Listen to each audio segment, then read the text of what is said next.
আজকের ভিডিওতে কথা বলবো সিআরও নিয়ে। সিআরও মিন্স হচ্ছে কনভার্সন রেট অপটিমাইজেশন।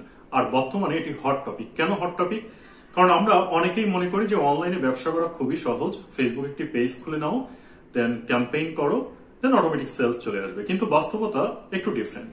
কিছুদিন হয়তো ভালো ক্যাম্পেইন রেজাল্ট পাওয়া যায়, বাট কিছুদিন গেলেই যখন স্কেলিং এর সময় আসে বা আরো বেশি সেলস প্রয়োজন হয়, তখন কিন্তু ঝামেলাটা বেঁধে যায়, কারণ কস্টিং আস্তে আস্তে বাড়তে থাকে। তো স্কেলিং করতে গেলেও বেশ কিছু স্ট্র্যাটেজি মেনটেন করতে হয়, যেটা নিয়ে এর আগে একটি ভিডিও তৈরি করেছিলাম। আশা করবো যে আপনারা চ্যানেল থেকে স্কেলিং এর ভিডিওটি দেখে আসবেন। আর আজকে কথা বলবো কনভার্সন রেট অপটিমাইজেশন নিয়ে। কনভার্সন রেট অপটিমাইজেশন কি, কেন প্রয়োজন হয়, সেই বিষয়গুলো নিয়ে আসলে কথা বলার ট্রাই করব। তো কনভার্সন রেট অপটিমাইজেশন বলতে বেসিক্যালি আমি যদি এক্সাম্পল দিয়ে আপনাদেরকে বলতে চাই, সেক্ষেত্রে ধরে নিলাম যে আপনার প্রতি মাসে $3,000 থেকে $5,000 অ্যাড খরচ আছে।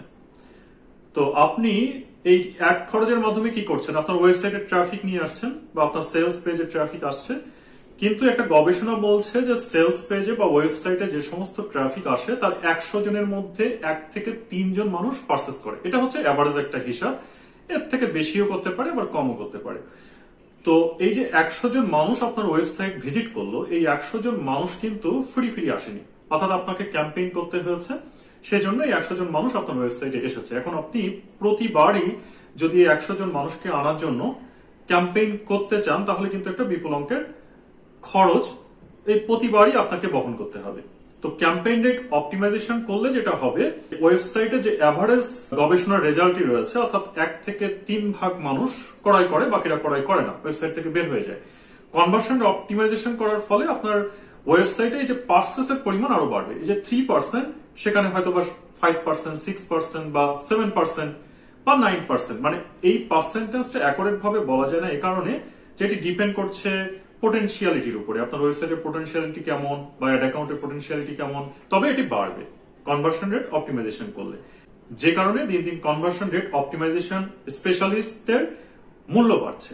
কারণ কি, তারা ওই একই ডলারের মধ্যে, অর্থাৎ $3,000 বা $5,000 মধ্যে কিন্তু আপনার সেলসটাকে আরো বেশি বাড়িয়ে দিতে পারছে।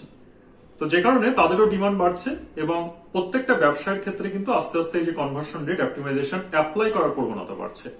কখন একটি ব্যবসায় সাধারণত সিআরও বা কনভার্সন রেট অপটিমাইজেশন অ্যাপ্লাই করতে হয়, সেই বিষয়টি আমাদেরকে জানা উচিত। মূলত একটি ব্যবসায়ের শুরুতে, মাঝখানে অথবা শেষে যে কোনো পর্যায়ে কিন্তু সিআরও করা যেতে পারে। সবচেয়ে ভালো হয় যদি আপনি ব্যবসার শুরুর আগে এই বিষয়ে একটা পরামর্শ নিয়ে, বা যারা সিআরও স্পেশালিস্ট আছে তাদের কাছে আপনি পরামর্শ নিয়ে ব্যবসাটা স্টার্ট করেন, সেক্ষেত্রে খুব ভালো হয়। তবে আপনি যদি শুরুটা ওভাবে না করতে পারেন, অর্থাৎ সিআরও বিষয়টা আপনি হয়তো আগে থেকে জানতেনই না, সো আপনি এখন জানতে পেরেছেন এবং আপনার ব্যবসায় ধরে নিচ্ছে যে একটা মোটামুটি সেলস আছে, আপনি $3,000 বা $5,000 বা তার উপরে প্রতি মাসে এক্সপেন্ড করছেন, বাট আপনি চাচ্ছেন যে এই টাকার মধ্যে আমি আরো একটু সেলস জেনারেট করব বা আরো বেশি স্কেলিং করব, সেক্ষেত্রেও কিন্তু আপনি এই মিডিল পজিশনে এসেও সিআরও এক্সপার্টের সহযোগিতা নিতে পারেন। অথবা আপনার ব্যবসা যদি অনেকদিন হয়ে যায় এবং আপনি মোটামুটি একটা ভালো পজিশনে থাকেন, সেক্ষেত্রেও কিন্তু সিআরওর সহযোগিতা নিতে পারেন। কারণ হয়তো বা সিআরও করলে আপনার কনভার্সন রেট আরো বেশি অপটিমাইজ হতে পারে এবং আপনার সেলস বাড়তে পারে। আপনার এই নির্দিষ্ট খরচের মধ্যে থেকেই কিন্তু সেলস বাড়তে পারে। আশা করছি সম্পূর্ণ ভিডিও জুড়ে আমার সাথেই থাকবেন, কারণ সিআরও বিষয়টা আসলে কি, তারা কি কাজ করে, এই বিষয়টি যদি আসলে না জানা যায়, তাহলে কিন্তু সিআরও কেন করবেন এই বিষয়টা সম্পর্কে একটা হতাশা বা এক ধরনের প্রশ্ন থেকেই যায়। তো আজকের ভিডিওতে সেটি ক্লিয়ার করার ট্রাই করব। আমরা অন স্ক্রিনে দেখতে পাচ্ছি যে when to implement CRO for online business, কখন আসলে অনলাইন বিজনেসে সিআরও ইমপ্লিমেন্ট করতে হয় বা হবে। লো কনভার্সন রেটস, তো এটি কমন একটি প্রবলেম, সবার ক্ষেত্রেই সাধারণত কম বেশি এই প্রবলেমটি আছে। সেটি হচ্ছে if your website isn't converting visitors into customers at a satisfactory level, অর্থাৎ যারা আপনার ওয়েবসাইটে আসছে এরা আপনার কি ভিজিটর, তো এই ভিজিটর গুলোকে আপনি যদি কাস্টমার হিসাবে কনভার্ট করতে না পারেন এবং সেটা যদি স্যাটিসফ্যাক্টরি লেভেল অর্থাৎ সন্তোষজনক পর্যায়ে না থাকে, তাহলে কিন্তু আপনাকে সিআর করতে হবে। এরপর বলছে কি, increase traffic but no conversion. এখানে কি বলছে দেখুন, if you are seeing an increase in website traffic but not a corresponding increase in sales or leads, CRO can help you understand why visitors are not converting. অর্থাৎ আপনার ওয়েবসাইটে যদি traffic আসে কিন্তু সেই ট্রাফিক যদি সেলস বা লিডে convert না হয়, তাহলে সিআরও কি করবে? সিআরও এই জিনিসটি বুঝবে বা আপনাকে বোঝাবে যে কেন আসলে ওই ভিজিটর গুলো কনভার্ট হচ্ছে না সেলসে অথবা লিডে। সেই বিষয়টি কিন্তু সিআরও আপনাকে জানাবে। দেন রয়েছে high bounce rate. Bounce rate বিষয়টা কি? অর্থাৎ ভিজিটর কোনো একটি ওয়েবসাইটের পেজে এসে সে ওখান থেকে চলে গেল প্রোডাক্ট পারচেস না করে। এই বাউন্স রেট যত বাড়ে তত কিন্তু কনভার্সন কমে যায়। এবং এটি নিয়ে আমি একটি ভিডিও করেছিলাম যে ক্লিয়ারিটিতে কিভাবে আপনি দেখতে পারবেন যে একটি কাস্টমার আসার পর কি কি ধরনের বিহেভিয়ার করে। আপনারা চাইলে চ্যানেল থেকে ভিডিওটি দেখে আসতে পারেন। অ্যাকচুয়ালি ডাটা দুই প্রকার হয়ে থাকে, একটা হচ্ছে কোয়ালিটেটিভ ডাটা আর একটি হলো কোয়ান্টিটেটিভ ডাটা। কোয়ান্টিটেটিভ ডাটা যেটি, সেটি কিন্তু আপনি কাউন্ট করতে পারবেন। যেমন আপনার ওয়েবসাইটে কতজন মানুষ আসলো, কতজন মানুষ অ্যাড টু কার্ট করলো, কতজন মানুষ ইনিশিয়েট চেক আউটে গেল এবং কতজন মানুষ পারচেস করলো। এই সমস্ত ডাটা আমরা মূলত কাউন্ট করতে পারি বলে এটিকে বলা হচ্ছে কোয়ান্টিটেটিভ ডাটা। বাট কিছু ডাটা আমরা কাউন্ট করতে পারি না, যেটিকে বলা হয় কোয়ালিটেটিভ ডাটা। তো এই ডাটা কিভাবে বুঝতে হয়? বিভিন্ন টুলস আছে যার মাধ্যমে আমরা দেখতে পারি। যেমনটি হলো মাইক্রোসফট ক্লিয়ারিটি, যেটার কথা একটু আগে বললাম। এখানে বা এই টুলের মাধ্যমে আপনি যেটি জানতে পারবেন সেটি হচ্ছে আপনার ওয়েবসাইটে এসে কে কোন জায়গায় ক্লিক করলো, কোন কোন পেজে গেল, এই যে বিহেভিয়ারটা করলো একজন ইউজার, আপনি কিন্তু এই কোয়ালিটেটিভ ডাটাটা অ্যানালাইসিস করতে পারবেন এই ধরনের টুলের মাধ্যমে। এখানে বাউন্স রেটের ক্ষেত্রে কি বলছে দেখুন, যে if visitors are quickly leaving your website without exploring further, CRO can help you improve the user experience and keep them engaged. অর্থাৎ এই যে বাউন্স রেট যদি বাড়ে তাহলে সিআরও কি করতে পারবে? আপনাকে হেল্প করতে পারবে যে তারা আসলে কেন চলে যাচ্ছে। এই বিষয়টা ফাইন্ড আউট করে বিভিন্ন রিসার্চ করে সিআরও কিন্তু আপনাকে গাইড করতে পারবে যে তারা আসলে কেন চলে যায় আপনার ওয়েবসাইট থেকে, কেন তারা এঙ্গেজিং হচ্ছে না বা পারচেস করছে না। এই বিষয়গুলোকে ফাইন্ড আউট করে সিআরও কিন্তু আপনাকে গাইড করতে পারবে। খুবই ইম্পর্টেন্ট। দেন রয়েছে ডিক্রিজড রেভিনিউ। ডিক্রিজ হয় বা কমে যায়, সেক্ষেত্রে সিআরও কি করতে পারবে? যে ওই সমস্ত জায়গাগুলোকে ফাইন্ড আউট করার মাধ্যমে ইমপ্রুভমেন্ট করার জন্য সলিউশন দিতে পারবে এবং যার ফলে কনভার্সন রেট বা সেলসের পরিমাণ বাড়বে। এরপর রয়েছে কম্পিটিশন। এখানে কি বলছে যে if your competitors are outperforming you in terms of conversions, CRO can help you gain a competitive edge. অর্থাৎ আপনার কম্পিটিটর যদি খুব ভালো পারফর্ম করে, সেক্ষেত্রে সিআরও কি করবে? আপনাকে হেল্প করবে কম্পিটিটিভ এজ, অর্থাৎ আপনাকে একটা কম্পিটিশনের জায়গায় নেওয়ার জন্য সিআরও কিন্তু আপনাকে হেল্প করতে পারবে। ধরে দিলাম আপনার কম্পিটিটর অনেক বেশি সেলস করছে, এরকম কিন্তু প্রচুর কলস আসে প্রতিদিন বা মেসেজেস আসতে থাকে যে আমি এবং আমার competitor same product add run করছি এবং সেম বাজেট দিয়ে। আমার কম্পিটিটর প্রচুর সেলস করছে, পার ডে সে হয়তো 100, 200, 300 সেলস করতে পারছে, বাট আমি হয়তো 20, 25, 30টা সেল করছি। আমার কি প্রবলেম হচ্ছে? প্লিজ আমাকে বলুন। তো এই ধরনের কল এবং মেসেজ কিন্তু প্রতিদিন আসতেই থাকে। তো এক্ষেত্রে একজন সিআরও কিন্তু আপনাকে হেল্প করতে পারবে কম্পিটিটর রিসার্চ করে বা আপনার যে ইনসাইট যে ডাটা রয়েছে বা আপনার যে টুলস বা মেকানিজম গুলো রয়েছে সেগুলোকে রিসার্চ করার মাধ্যমে, অডিট করার মাধ্যমে বা অ্যানালাইসিস করার মাধ্যমে সে কিন্তু বলে দিতে পারবে যে আপনার কম্পিটিটরের সাথে কম্পিটিটিভ একটা জায়গায় যেতে গেলে আপনাকে কি কি করতে হবে। এখন আসুন আমরা একটু দেখে নেই যে অ্যাকচুয়ালি সিআরও কি কি স্ট্র্যাটেজি মেনটেন করে কাজ করে, সে বিষয়ে আমরা একটু বোঝার চেষ্টা করি। একজন সিআরওর প্রথম কাজ যেটি, সেটি হচ্ছে ইউজার রিসার্চ করা। কি কি রিসার্চ করবে সে? Understand your target audience. আপনার যে ব্যবসায়ের টার্গেট অডিয়েন্স আছে সেই টার্গেট অডিয়েন্সকে বুঝবে এবং অডিয়েন্সের নিড যেটা আছে, ওই অডিয়েন্স আসলে কি চায় সেই বিষয়টা বুঝতে হবে। প্রিফারেন্সেস, তাদের কোন বিষয়ে আসলে প্রিফারেন্সেস রয়েছে বা আগ্রহ রয়েছে সেই সমস্ত বিষয়গুলো বোঝার চেষ্টা করবে।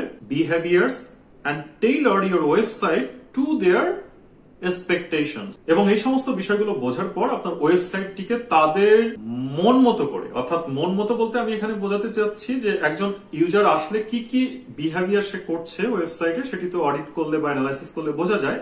দেন ওয়েবসাইটের বিভিন্ন বিষয়গুলোকে চেঞ্জ করে আপনার ইউজার ওরিয়েন্টেড করে ওয়েবসাইটটিকে সাজানোর ক্ষেত্রে একজন সিআরও আপনাকে হেল্প করবে। এরপরে রয়েছে এবি টেস্টিং। এবি টেস্টিং খুবই ইম্পর্টেন্ট।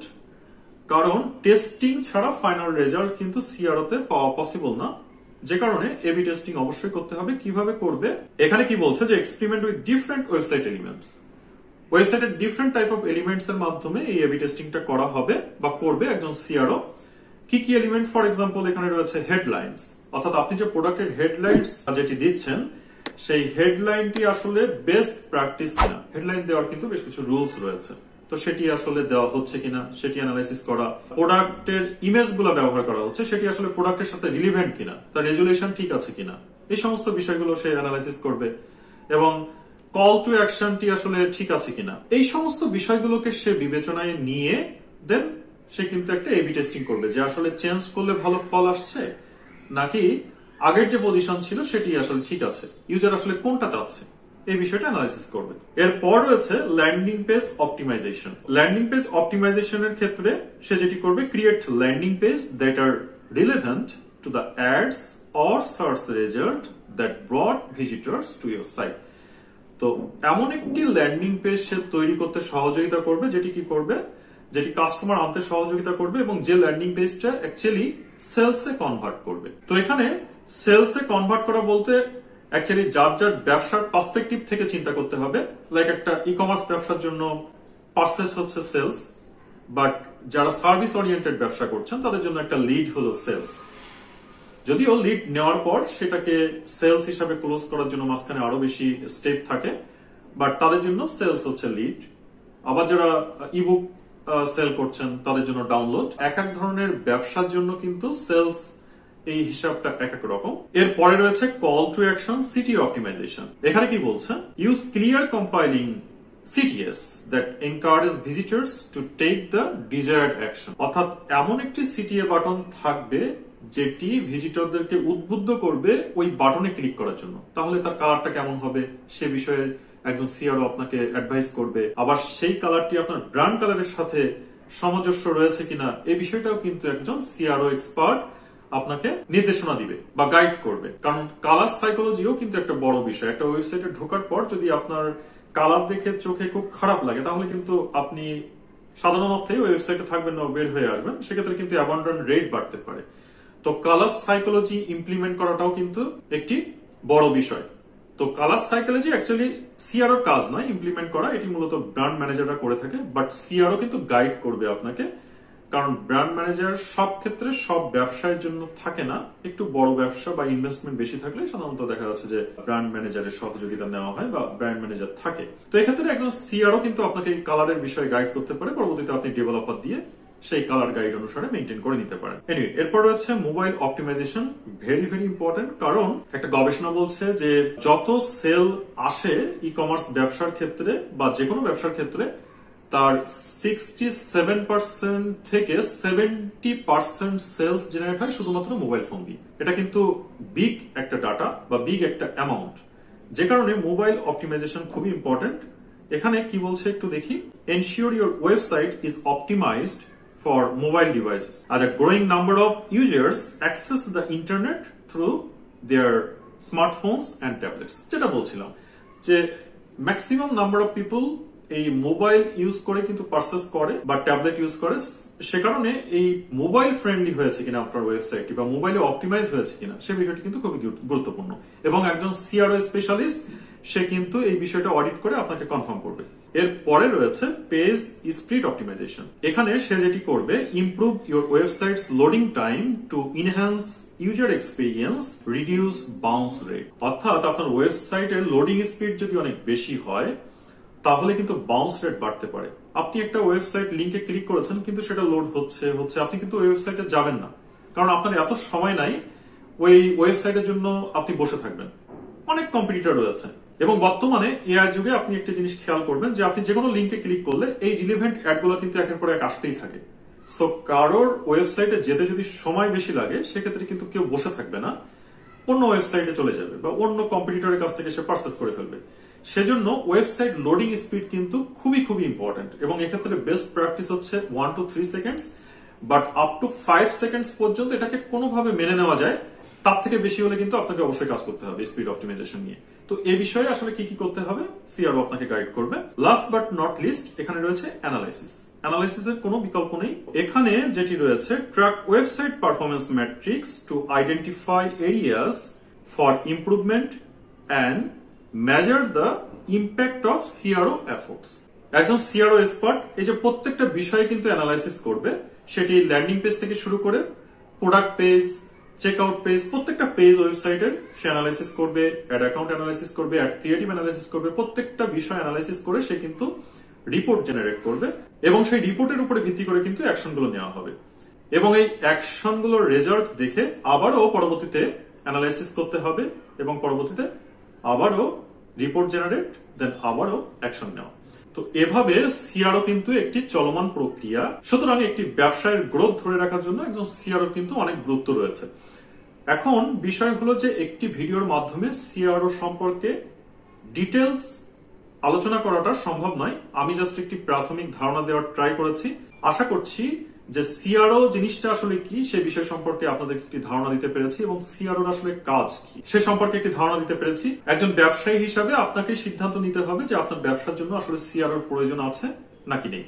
তো যদি প্রয়োজন থাকে সেক্ষেত্রে একজন এক্সপার্টের সহযোগিতা নিতে পারেন অথবা সিআরও বিষয়টি আপনি শিখে নিয়েও আপনার ব্যবসায় ইমপ্লিমেন্ট করতে পারেন। তো আশা করছি আজকের এই ভিডিওটি আপনাদের জন্য হেল্পফুল হবে। যদি ভিডিওটি ভালো লেগে থাকে তাহলে অবশ্যই ভিডিওটিতে লাইক করবেন, বন্ধুদের মাঝে ভিডিওটি শেয়ার করে দিবেন। যদি আপনি চ্যানেলে নতুন দর্শক হয়ে থাকেন, রিকোয়েস্ট করবো চ্যানেলটি ঘুরে আসার জন্য, কারণ চ্যানেলে প্রচুর পরিমাণে ফেসবুক মার্কেটিং রিলেটেড ভিডিও রয়েছে। হয়তোবা যে কোনো ভিডিও আপনার জন্য ইফেক্টিভ হবে। দেখা হবে পরবর্তীতে নতুন কোনো ভিডিও নিয়ে। তত সময় ভালো থাকুন, সুস্থ থাকুন। Thank you very much.